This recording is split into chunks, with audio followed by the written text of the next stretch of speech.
Hi friends, it's Miss Casey. Today we're going to do a little science experiment with a bag full of water and some pencils. All right, let's make a prediction. What do you think is going to happen if I poke the pencil through the bag? All right, any predictions? All right, let's try it right out. All right, so we're going to take the pencil. I'm going to stick it right through the bag.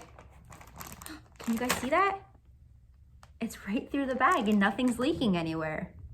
That is amazing. All right, let's try another pencil to see if it works. Take the pencil, poke it right through the bag. Oh my goodness, there's 2 pencils through the bag now. That is so awesome. All right, let's do a couple more pencils just to make sure that it's really working the right way. All right, got it halfway through. There's the other half. So now we have 3 pencils through the bag. That is so cool. All right, the reason that this works is that the material of the bag forms around the pencil and holds it airtight so that the water cannot escape. That's really cool.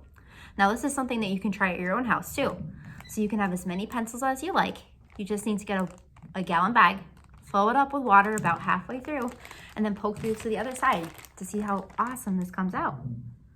This is so cool. All right, thanks for coming and doing the science experiment with me. Bye.